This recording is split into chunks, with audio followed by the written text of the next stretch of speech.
with his spirits. He's logged in through video conference in London. He unfortunately couldn't make it in person. But to be honest with you, we are happy to have you in any type of form, be it in a box or in person. So baby steps. Maybe London in November we can do this in person, but we are very glad to have you. And voice over to you. Thank you very much. I've got my 10 minutes. A big thank you to Marco and Jens for letting me do this. So here's my 10 minutes worth. WPP. Just we'll get the slide up. Just a second.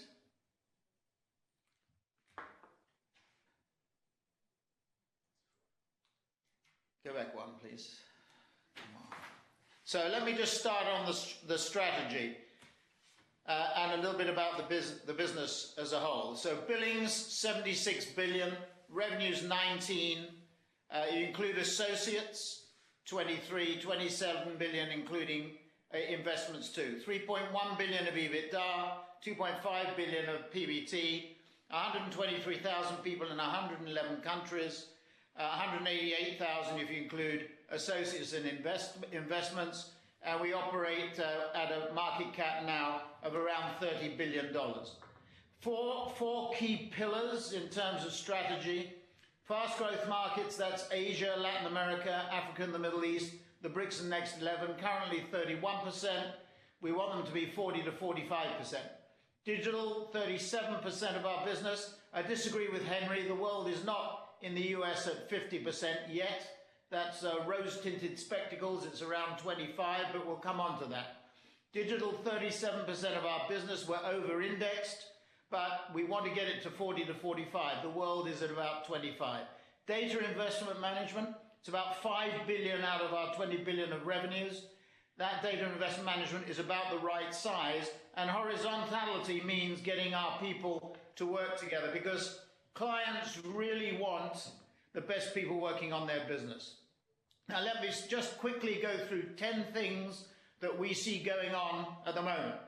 The first is, with apologies to Americans in the audience, if there are any, is the world is shifting from New York. New York and the US is still very important. It's still a G2 world. It's still dominated by the US and China. If you look at the incremental growth this year in terms of media, there are two economies that dominate: the $16 trillion economy of the US, the $10 trillion economy of China, and their deltas dominate the world, UK being the third significant delta so far this year. But the world is shifting to the east, to the south, meaning Latin America, and to the southeast, meaning Africa and the Middle East. Second thing we see is in most industrial categories, there is significant overcapacity, i.e. supply exceeds demand, which is where our business, whether it's digital or traditional or legacy, is of critical importance in differentiating products, services, brands. The shortage, paradoxically, is in people. If you look at the demographics of all the major economies over the next 5, 10, 15 years, even the low-age economies, the young economies of a Pakistan or a Mexico, for example, they are starting to degrade in terms of age range. People are living longer, birth rates are falling, and there's a shortage of human capital. The third issue is the disruption or disintermediation by the rise of the web. We're seeing models that disintermediate traditional businesses, models that are evaluated on a different basis. For example, at our AGM today, we had a session with Vice founder Shane Smith. These are businesses that are evaluated on totally different criteria and compete very effectively. And last but not least, going back to the talent point, they steal talent. Young people are much keener to work in smaller, more technically proficient, less bureaucratic companies. Fourth thing we see is the growth of retail power, but in a new form. Whilst Walmart and Tesco and Carrefour dominated before, the rise of proximity retailing, that's smaller Proximus stores close to the consumer, plus e-retailing in the form of Alibaba or Amazon, are becoming the new power. In fact, you could argue that Amazon and Alibaba will become the Walmarts or Carrefours or Tesco's of the future. There is a big opportunity for manufacturers to establish direct relationships, but if Alibaba and Amazon and Flipkart and others become more powerful, they will threaten the manufacturing opportunity. Internal communications, we think the development of strategic and structural change inside companies is more important than outside. Global and local structures are changing very significantly. Most companies are becoming more agile at the center, more powerful at the center, but at the same time are trying to establish more local influence. We work in 111 countries. We're doing two things at the moment. Having agency leaders across our business, 46 brands that we work on, which are the biggest, account for about a third of our revenues, about 7 billion, 38,000 people work on them. We have people running those accounts across our business. At a local level, we have country managers in 50 of the 111 countries that we operate in, and they are doing three things: finding the right people, finding the right acquisitions, and identifying the local clients who actually are the clients that are the most powerful and have the most potential in terms of competition against the multinationals. At the center of these companies, guided by investment institutions and analysts, big packaged goods companies, for example, tend to think their competition is their multinational competitors, a Procter via Unilever or a Kraft or a Kellogg's or a Nestle, whatever. Actually, it's the local and regional companies that are much more dangerous and potentially much more competitive. Relative power of finance and procurement has altered the balance inside many corporations between marketing and finance. Post-Lehman, there's been excessive focus on cost. The world is not growing at pre-Lehman growth rates. By definition, it was unsustainable. World's growing at about 3% real, 5% nominal. There's very little pricing power. And in these circumstances, clients are very focused on cost. We think that's misplaced, but that's the fact of life. Growth of government. Government intervened post-Lehman for the obvious reasons, but it's not just as a regulator and a controller, it's now increasingly as an investor and stimulator. That will not go away. All across all the businesses we see, the acceptance of social responsibility is absolutely critical and central to most of the corporate strategies we see. And finally, as a result of many of these 9 points, industry consolidation, whether you're talking about clients, the models of 3G and Valiant and Endo, whether you're talking about media owners, you see that going on virtually every day in terms of consolidation in media. And last but not least, in our own industry is very important. Now, I want to pick up on a number of things that Henry mentioned, but this is data from Mary Meeker. I recommend that you have a look at our overall presentation, but it compares time spent in the US in 2014 with industry spending. This is not WPP spending pattern, this is the industry. So if you go to the left of the chart, print, that's felling trees and distributing newsprint, 4% of time, 18% still of investment. Radio is about right.